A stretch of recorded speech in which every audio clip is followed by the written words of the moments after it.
Sir Juan, bakit maraming politiko ang nakakalimot? Kasi mahirap tandaan ang pangako pag busog na ang bulsa. Sir Juan, ano po ang tanong na dapat itanong sa kandidato? Hindi anong maibibigay mo, kundi ilang taon ka namin pagdurusahan. Sir, bakit laging may artistang endorser ang mga kandidato? Para kahit pangit ang plataforma, maganda pa rin sa poster. Sir Juan, dapat po ba ang politiko may diploma? Hindi. Mas okay kung may konsensya kahit walang papel. Sir, naniniwala po ba kayo sa unity? Oo, pag may ayuda. Yeah. Pero sa politiko, kahit hindi eleksyon, kanya-kanyang siraan ulit. Sir Juan, kung ikaw ang Pangulo, anong una mong gagawin? Magtatayo ako ng waiting shed sa Malacanang para sa mga pangakong di pa dumarating. Sir Juan, anong reaksyon nyo sa mga project na di natatapos? Parang relasyon, inumpisahan, iniwan, tapos sisihin yung next.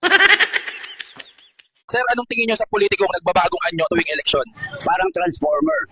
Pero sa dulo, pareho pa rin, trapoform. Sir Juan, anong masasabi nyo sa confidential fund? Ayun yung pondo na hindi mo alam, pero sila laging may alam. Sir, anong masasabi nyo sa mga political survey? Parang chismis sa kanto. Maingay, pero hindi mo alam kung totoo. Sir, kung may utos ka sa mga politiko, ano yon?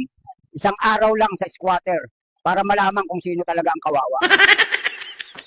Sir Juan, may magic po ba sa eleksyon? Meron. Yung talunan ang laging nananalo.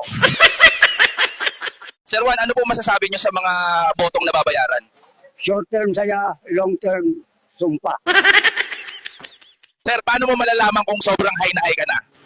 Kapag kinakausap ko na yung kawayan sa bakod.